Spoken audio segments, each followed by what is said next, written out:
Buenos días, vamos a empezar la clase revisando el Excel de dudas. Si hay alguna pregunta registrada, como pueden ver no hay. El formulario de control de asistencia está habilitado, por favor registren su asistencia. Ya mientras se da un espacio para preguntas, consultas antes de iniciar la clase con respecto a cualquier tema relacionado con la materia.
Ya, entonces, control de asistencia ya ha sido habilitado.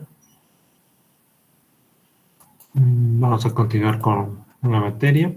Ya el día sábado hemos presentado el MIT, hemos presentado las reglas generales, pero básicamente esta materia es una asignatura de la carrera de Ingeniería Civil, cuya finalidad es la aplicación práctica a los fundamentos aprendidos en Mecánica de Suelos 1 y es un complemento indispensable en el diseño y construcción de obras civiles en general.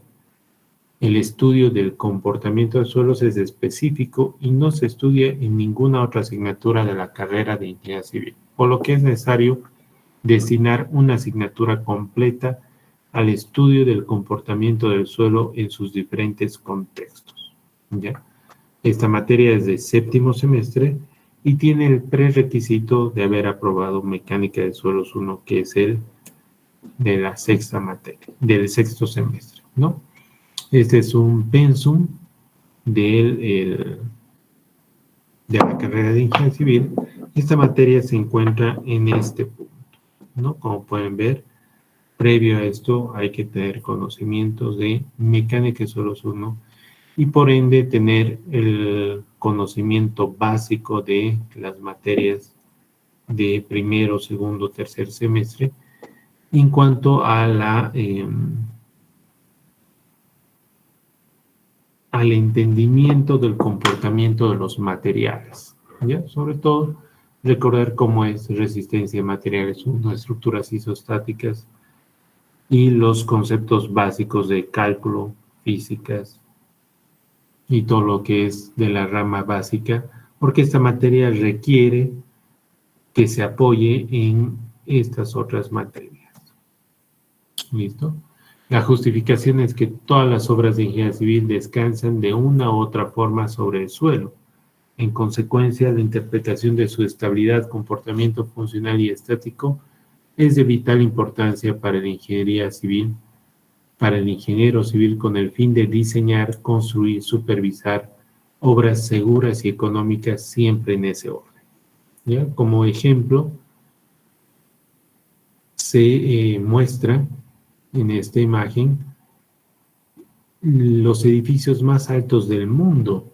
¿Ya? Aquí pueden reconocer a las Torres Petronas, al Empire State, tal vez, no, Torre Willis, dice, al Taipei,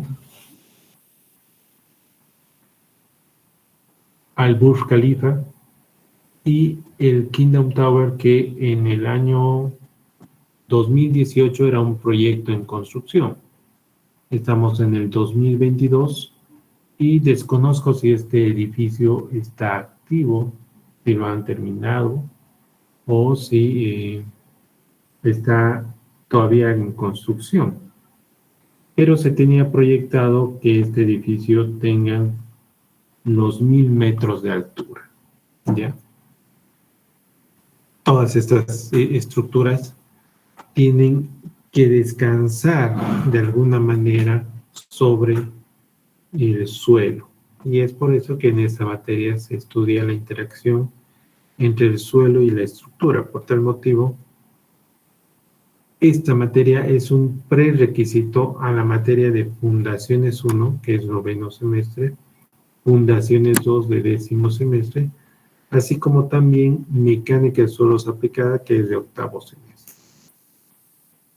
La justificación, la asignatura provee herramientas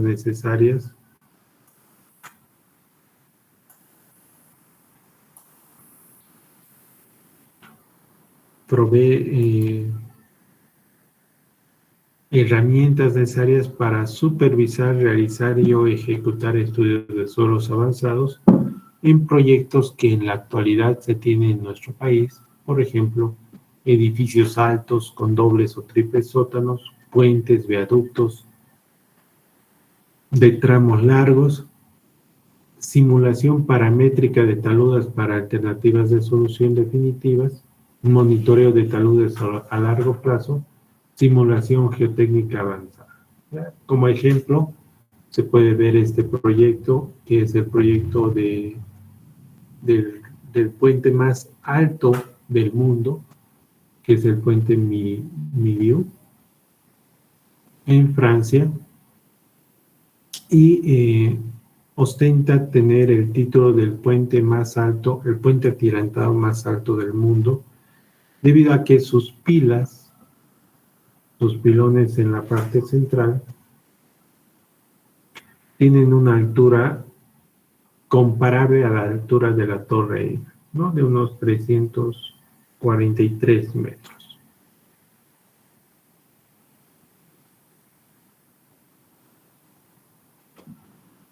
Esta estructura tiene todos los componentes para poder tomarlo en cuenta como un proyecto completo, en el cual se tiene la fundación, que es la que soporta la estructura, se tiene suelo con pendiente, en el cual el comportamiento lateral de estas pendientes da un espacio para poder diseñar estructuras de retención para que la obra sea segura, ¿no? Además que se interactúa con el río, ¿no?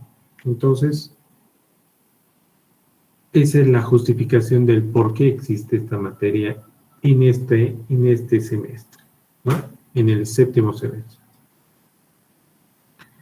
El propósito general de la materia es formar profesionales que apliquen métodos de cálculo de las normas y estándares de mecánica de suelos para los distintos escenarios de estabilidad, comportamiento funcional y estático del suelo, basándose en el ejercicio de problemas, tanto teóricos como prácticos, de la vida ingenieril actual, a fin de diseñar obras civiles seguras y económicas siempre en ese orden. Seguridad ante todo. Debido a que todas estas estructuras interactúan con las personas y la vida humana de estas personas está en función del buen uso, de la buena construcción de estas estructuras.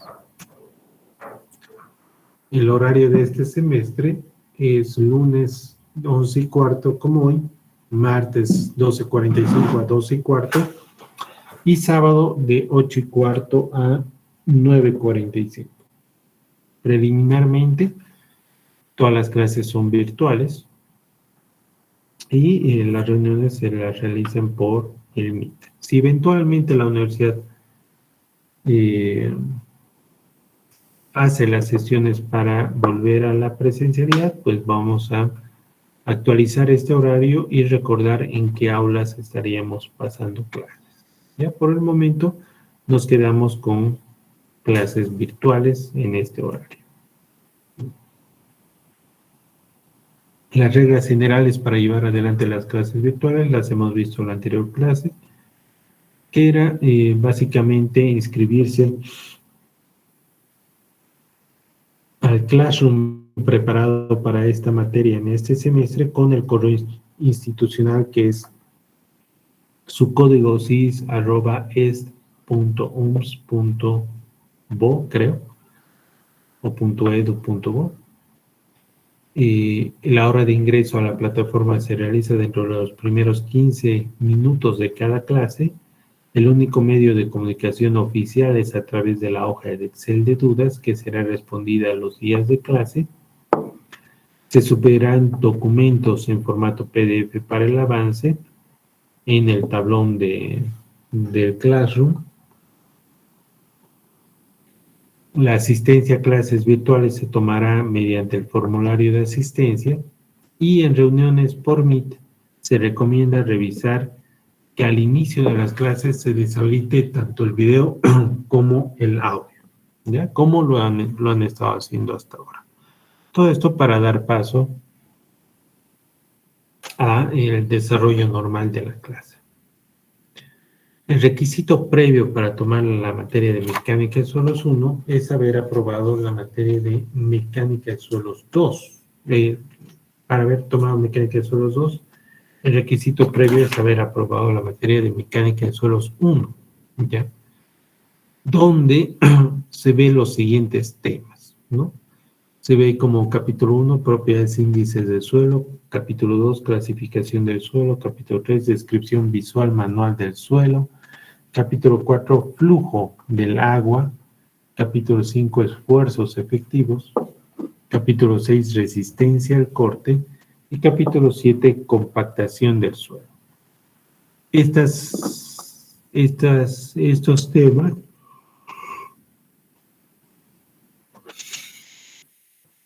temas han sido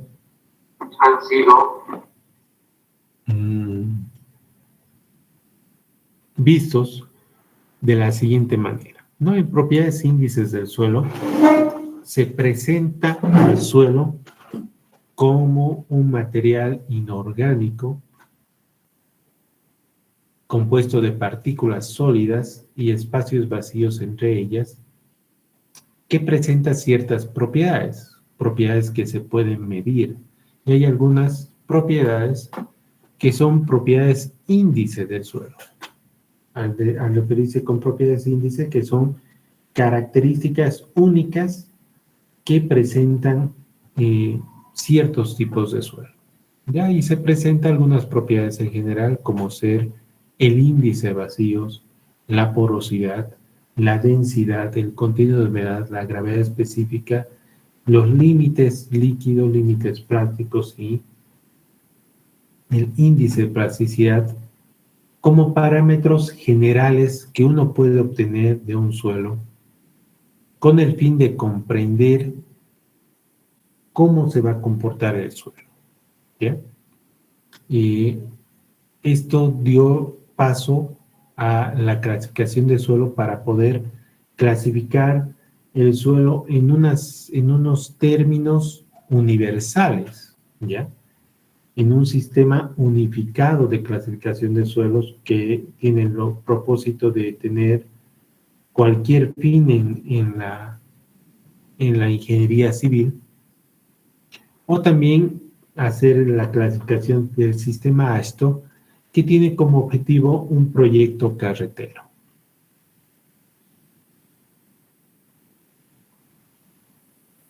En este capítulo 2 se observa, se presenta estas dos clasificaciones y se aprende a clasificar cualquier suelo dentro de estos dos sistemas, en el cual con datos básicos, con propiedades básicas, uno puede ponerle un nombre a un suelo dentro de un sistema de clasificación. Ese nombre ya de por sí nos indica ciertas propiedades o ciertas características del suelo en cuanto a su comportamiento con fines de ingeniería civil. ¿Ya? No va a ser lo mismo hablar de una grava que de una arcilla. Estos van a reaccionar de diferente forma. Y además sus propiedades, algunas propiedades de los suelos, están bien caracterizados mediante tablas que se presentan en estos dos capítulos, en las propiedades índices y en la clasificación del suelo.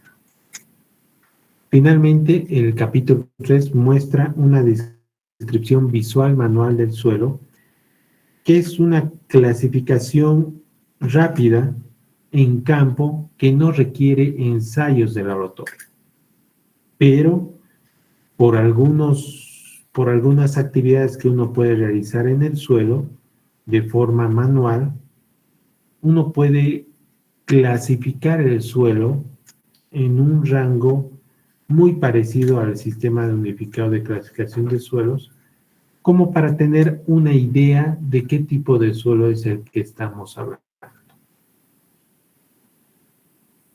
El capítulo 4 incluye la posición del nivel freático de forma estática y de forma dinámica, al asumir la solución del flujo del agua a través de suelo, y para esto se aprende a hacer líneas equipotenciales, una solución gráfica de la presión de poros que siente el suelo, producto de la presencia del agua en los espacios vacíos que presenta la estructura suelo-agua. Esto da paso al siguiente capítulo, que es esfuerzos efectivos, donde se presenta el comportamiento de los diferentes tipos de suelos en dos grandes grupos: suelos drenantes, suelos no drenantes, suelos que tienen alta permeabilidad, suelos que tienen baja permeabilidad, y su comportamiento ante un cambio de esfuerzos. Para esto se relaciona el esfuerzo efectivo que siente el suelo en ciertas condiciones con los parámetros de resistencia. Y ese es el siguiente capítulo, el capítulo número 6, que está ligado a la comprensión del cálculo de esfuerzos efectivos según el tipo de suelo, junto con lo que es los parámetros de resistencia al corte que caracterizan al suelo. Entonces aquí en estos últimos dos capítulos, que se ve que el esfuerzo efectivo es el esfuerzo total menos la presión de poros, y la resistencia al corte del suelo se ve en forma reducida, que puede resumirse mediante el sistema Moore-Coulomb a parámetros drenados y a parámetros no drenados, que presentan una resistencia a la cohesión con el ángulo de fricción elevado en suelos drenantes y una cohesión no drenada con un ángulo de fricción igual a 0 para suelos finos que no sean granulares. Finalmente, Mecánica de Suelos 1 termina con el capítulo de compactación del suelo, el cual establece la metodología de control de calidad al momento de compactar los suelos. Un suelo más compacto tiene menos permeabilidad, tiene mayor esfuerzo efectivo y por lo tanto tiene mayor resistencia. El contenido de la materia de Mecánica de Suelos 2 es capítulo número 1, incremento de esfuerzos; capítulo número 2, asentamiento en fundaciones superficiales; capítulo número 3, capacidad de apoyo en fundaciones superficiales; exploración de subsuelo, suelos especiales, esfuerzos laterales, diseño de muros de contención y estabilidad de paredes.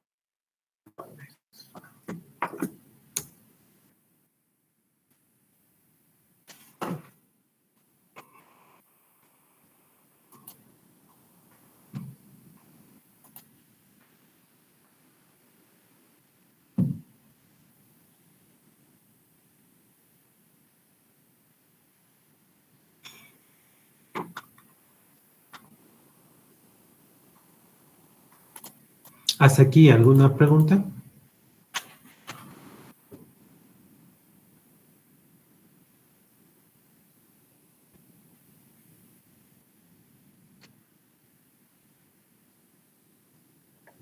Todo claro, Inge.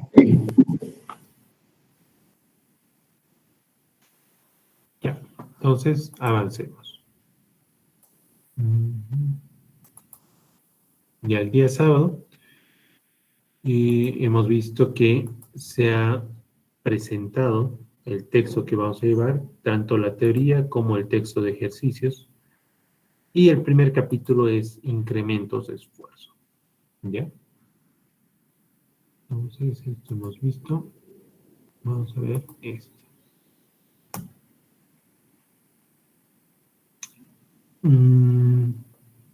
La reacción del suelo ante una carga que es transmitida por una fundación varía en función de su naturaleza. ¿Ya? Podemos ver en esta gráfica presentada por Holtz en el 91 que un suelo cohesivo, ¿ya?, tiene diferente comportamiento de un suelo granular. Además, que dentro de suelos cohesivos o suelos granulares, si la fundación es flexible o si la fundación es rígida, la presión de contacto es diferente, ¿ya? Aquí se llama fundación rígida. Se llama a un bloque de hormigón bastante robusto, en el cual su espesor es de gran tamaño, y cualquier carga que esté por encima de esta losa de espesor considerable va a generar una distribución uniforme de carga. Sin embargo, la reacción del suelo en un suelo cohesivo va a ser de forma de presión cóncava, como se observa en esta imagen. Sin embargo, si la fundación es flexible, en el cual el espesor es delgado con respecto al ancho de la fundación, este material se vuelve flexible y ante cualquier carga permite flexarse localmente. Entonces, Holtz mostró que una fundación flexible permitirá al suelo reaccionar de la siguiente manera. Una distribución de presiones convexas donde en las esquinas se tiene una gran concentración de presión, ¿ya? No ocurre lo mismo cuando el suelo es totalmente rígido. Lo que pasa es que el material se va acomodando rápidamente y la presión que se siente sobre un material granular es parecido a unas cóncavas no tan exageradas, sino leves, y una distribución en la parte superior cuando la fundación es totalmente rígida. Aquí vamos a hablar de tipos de fundaciones. Se define fundaciones como elementos estructurales que ayudan a transmitir las cargas que soportan hacia el suelo. ¿Ya? Aquí se ve fundaciones superficiales y fundaciones profundas, dos grandes grupos de fundaciones. Y dentro de las fundaciones superficiales están las zapatas aisladas y losas de fundación. Y dentro de las fundaciones profundas se ven los diferentes tipos de fundaciones según el método constructivo, como ser pilotes hincados,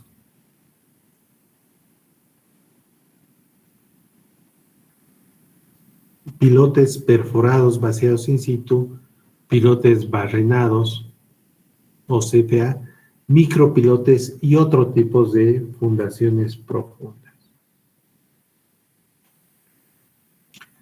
La diferencia entre fundaciones superficiales y fundaciones profundas radica en la relación entre el nivel de fundación y el ancho B. ¿Ya? Aquí vamos a definir, a partir de esta materia, se va a definir que la fundación está construida o va a ser construida en un nivel por debajo del nivel natural del suelo. Y esta definición viene dado porque todas las estructuras se entierran, todas las fundaciones se entierran por seguridad, ¿ya? Imagínense una fundación que esté en la parte baja de un edificio, ¿no? O sea, físicamente nosotros veríamos la zapata y el naciente de la columna. Si bien calculamos todo y todo sale bien, existe la posibilidad de que el suelo de fundación por debajo de la fundación esté malo. O lo construya una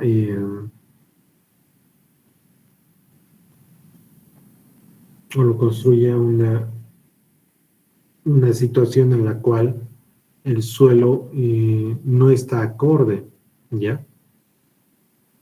Entonces, se entierran las fundaciones por seguridad, ¿ya? Y ese desnivel se llama nivel de fundación. Ahora, aquí hay varios criterios para poder seleccionar un nivel de fundación adecuado. Uno de ellos es que primero tiene que pasar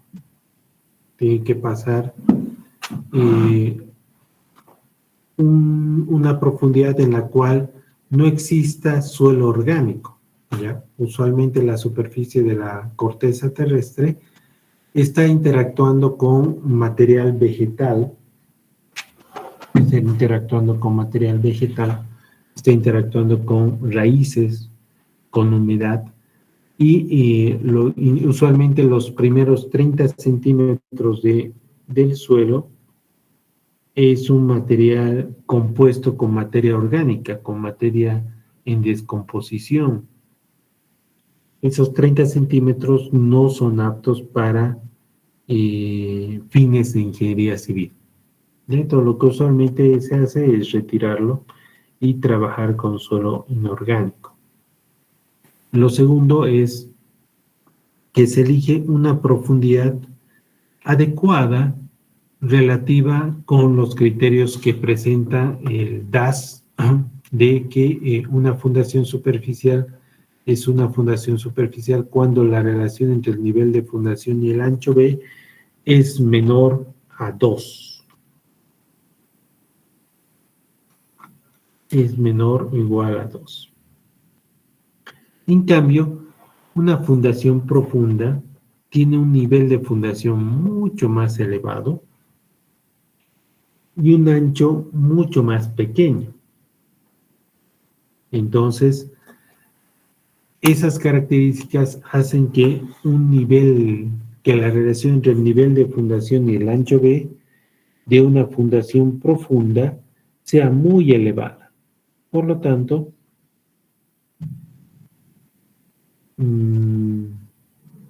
esa es la principal diferencia con las fundaciones superficiales.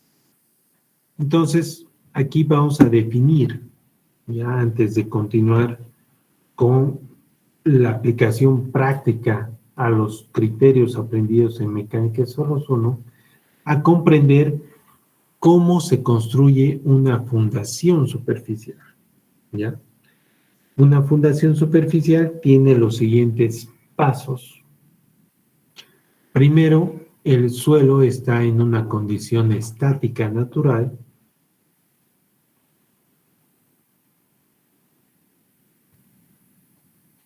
Y se define construir la fundación a este nivel, ¿ya? Al nivel rojo. Entonces, se excava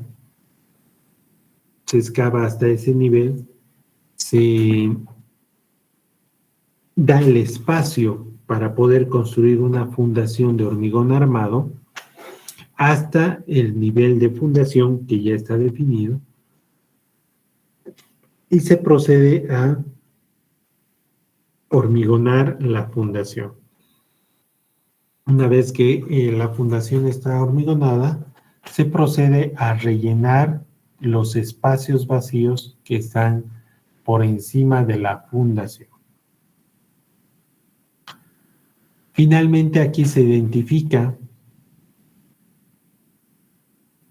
varias fuerzas, como ser que la fundación superficial está soportando unas fuerzas verticales, que la fundación tiene un ancho B, que tiene un nivel de fundación definido, y que la posición del nivel freático producto del proceso constructivo puede variar en las condiciones finales. O sea, no necesariamente el nivel freático se encuentra a un solo nivel, sino que varía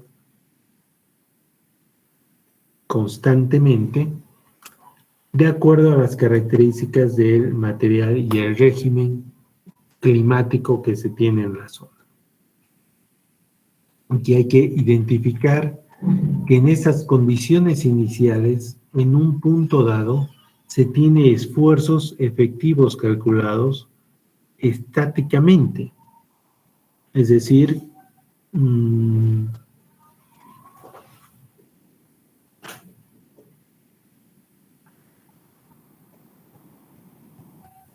que en condiciones iniciales el suelo presente en cualquier profundidad presenta esfuerzos efectivos verticales que soporta a lo largo del perfil. Esto antes de la construcción de la fundación, y son conocidos como esfuerzos geoestáticos. A lo largo de toda esa profundidad se puede calcular cuánto es el esfuerzo geoestático de cada profundidad. ¿Ya?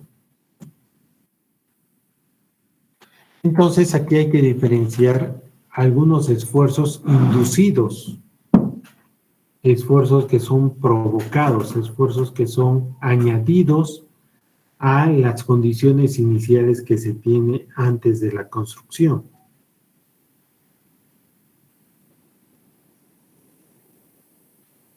Y estos esfuerzos son denominados esfuerzos inducidos producto de unas cargas externas,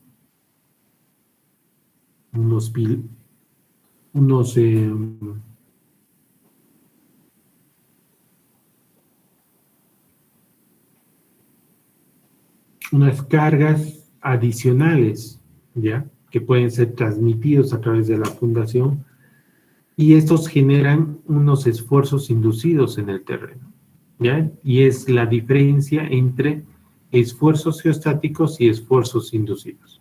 Los esfuerzos geostáticos son los esfuerzos presentes en el suelo en las condiciones iniciales naturales, y los esfuerzos inducidos son esfuerzos adicionales que son productos de cargas a través de la fundación. Entonces, el título del tema que estamos viendo hoy, que es esfuerzos efectivos, incremento de esfuerzos efectivos, es principalmente a este término que es la reacción del suelo a partir de cargas verticales.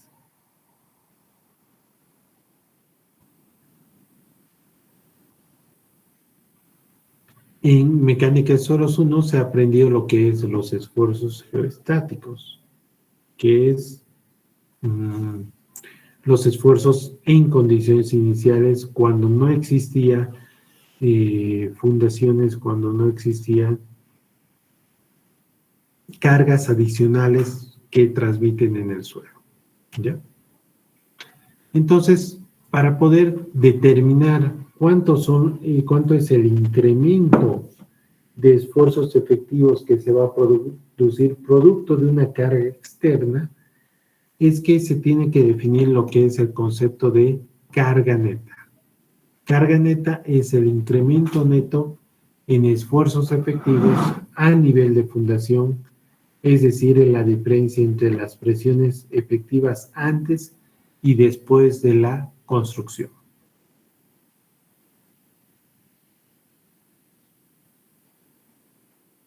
Está definido como la diferencia entre el esfuerzo efectivo final menos el esfuerzo efectivo inicial. Estos esfuerzos calculados a la profundidad del nivel de fundación, porque a partir del nivel de fundación es que se va a transmitir hacia el suelo una carga que es calculada, ¿ya? A nivel de fundación. La carga neta es la diferencia entre el esfuerzo efectivo final menos la sobrecarga efectiva inicial calculadas a nivel de fundación. La carga efectiva final es la presión efectiva que transmite la fundación en condiciones finales, porque en condiciones finales es donde va a trabajar la fundación. Por lo tanto, el esfuerzo efectivo final es el esfuerzo total a nivel de fundación que transmite la fundación menos la presión de poros en condiciones finales.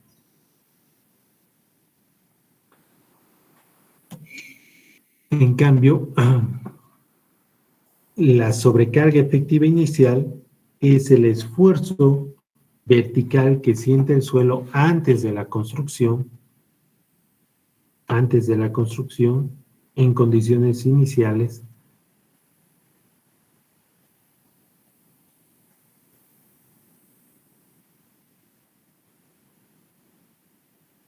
en la profundidad a nivel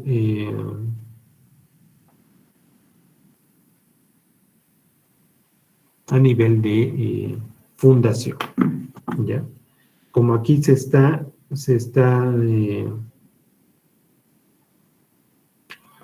trabajando con los dos esfuerzos para hacer una resta adecuada, hay que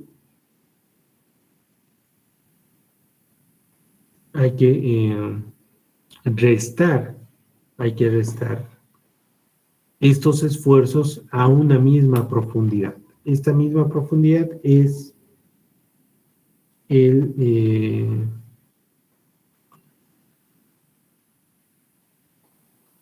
nivel de fundación, ¿ya? Porque a partir de ese nivel es que se va a aplicar la carga neta, que es un incremento de carga en el suelo, y esta carga neta va a producir un incremento de esfuerzos por debajo del nivel de fundación, ¿ya? Este concepto tiene que ser muy bien comprendido porque esta es la base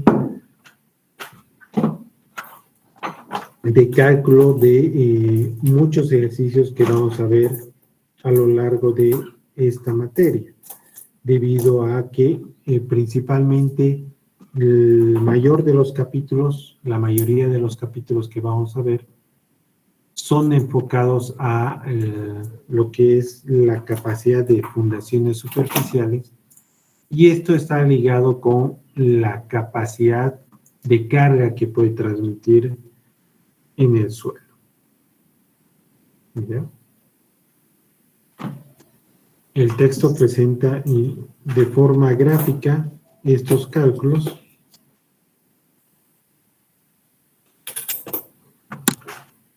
donde en la primera etapa se tiene a nivel de fundación unas condiciones iniciales de esfuerzo, y en una segunda etapa, en una etapa final de construcción de la fundación va a trabajar con otras condiciones. Entonces, la diferencia entre la condición inicial y la condición final es la carga neta. Esta carga neta es transmitida al suelo, y el suelo reacciona de una forma en la cual el esfuerzo que siente ahora es modificado porque tiene que soportar ciertas cargas.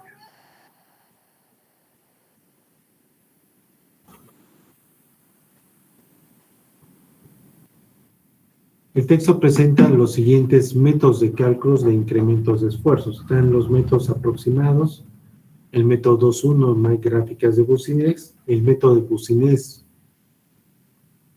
que es la teoría de Boussinesq para el cálculo de incremento de esfuerzos, métodos probabilísticos, que son los métodos de Hartz-Westergaard, y finalmente métodos numéricos para presentar una introducción del método de equilibrio límite para la solución de estos problemas. ¿Ya? Y los métodos aproximados del método 2.1 parte de la teoría de que ante una carga neta,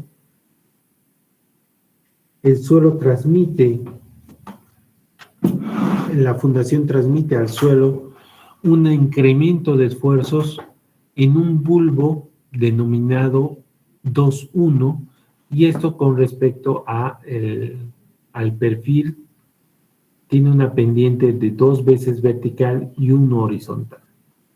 ¿Ya?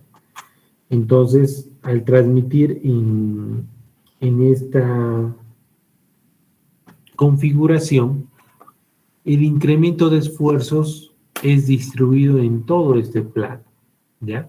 De tal manera que aquí, para una situación rectangular, el incremento de esfuerzos va a ser distribuido entre área que tenga una pendiente 2:1, ¿ya?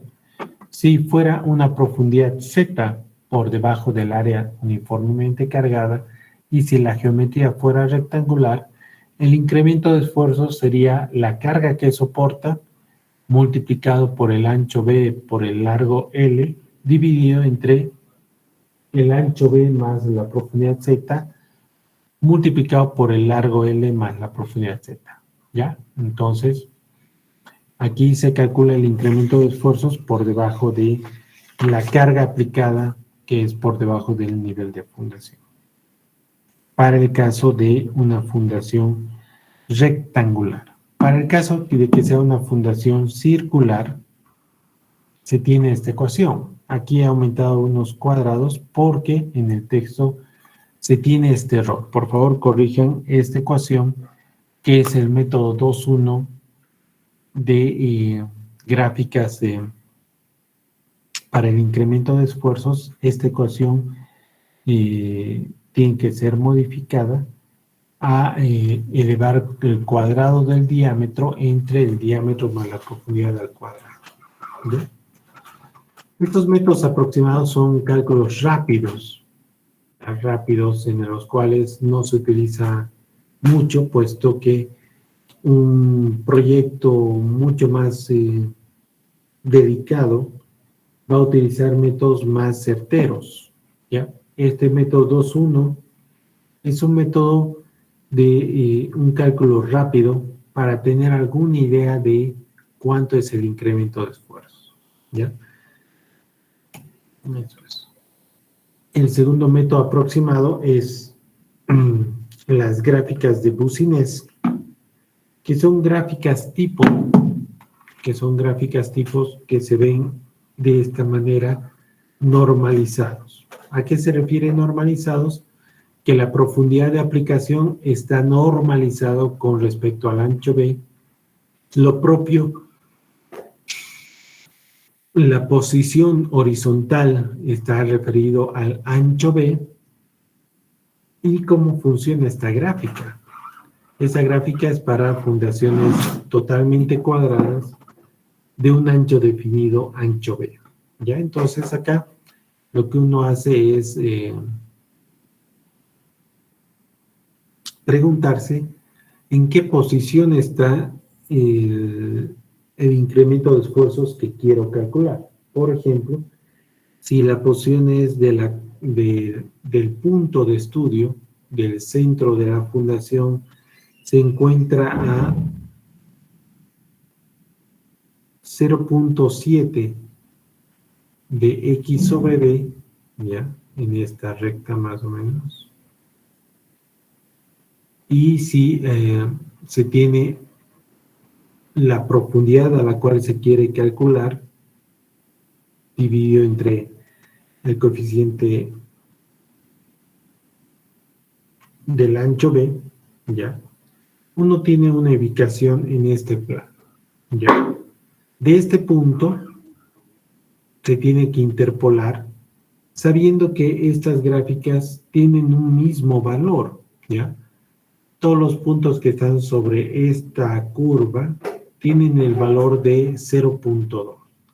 ¿Y qué es este 0.2? 0.2 es la relación del incremento de esfuerzos con respecto a la carga aplicada. Ya, entonces, la gráfica de Boussinesq trabaja de esa manera, junto con el método 2.1. ¿Alguna pregunta hasta acá?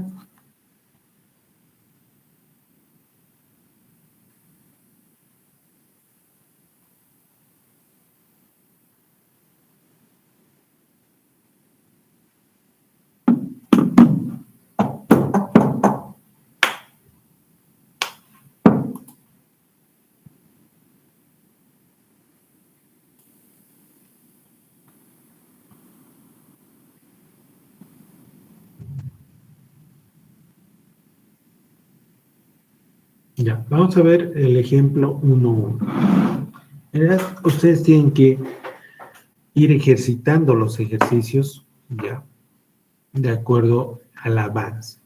Ya, el ejemplo 1.1.1 es una superficie circular de diámetro 2.5 metros en planta que soporta una carga de 95 kilopascales. Determine el incremento de esfuerzos debido a la carga a una profundidad de 4 metros debajo del centro de la superficie circular y utilice el método aproximado 2:1, ¿no? Entonces aquí se tiene el diámetro de 2.5 y la profundidad Z sería 4 metros por debajo del área uniformemente cargada. Y aquí la ecuación es bastante sencilla, que es la carga multiplicada por el diámetro al cuadrado entre el diámetro más la profundidad al cuadrado. ¿Ya? Entonces aquí, pasando en la ecuación, tiene el siguiente valor. ¿Ya? Entonces aquí es 2.5 más 4, que sería 8.5. Y no olvidemos que esta ecuación tiene que ser corregida, tiene que ser diámetro al cuadrado entre diámetro más la profundidad al cuadrado.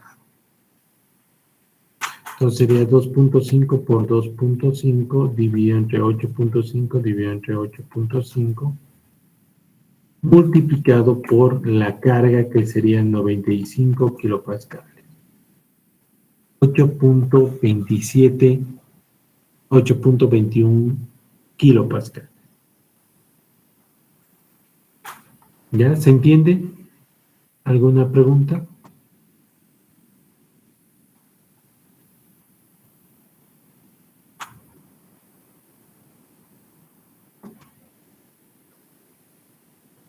Ya. El día de mañana vamos a ver el método Boussinesq, que es el método preferencial de cálculo.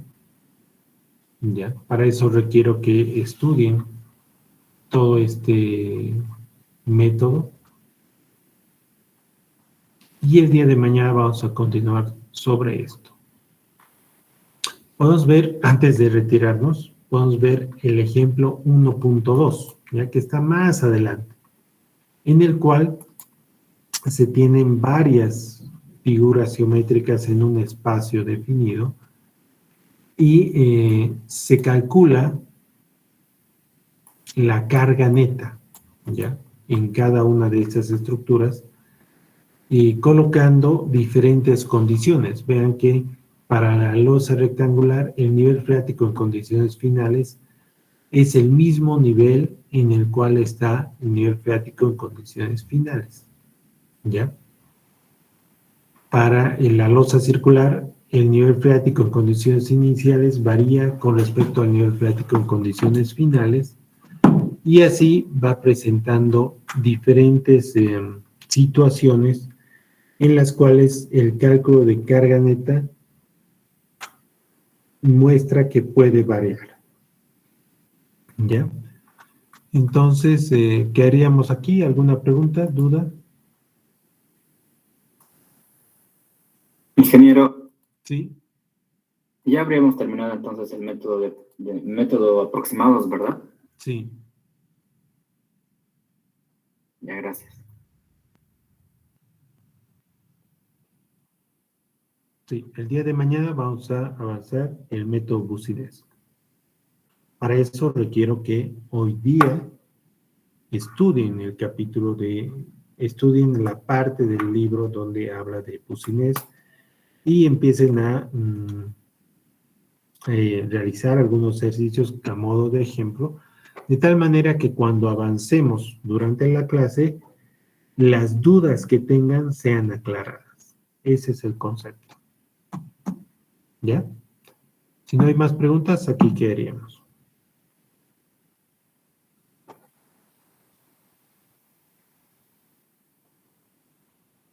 Gracias.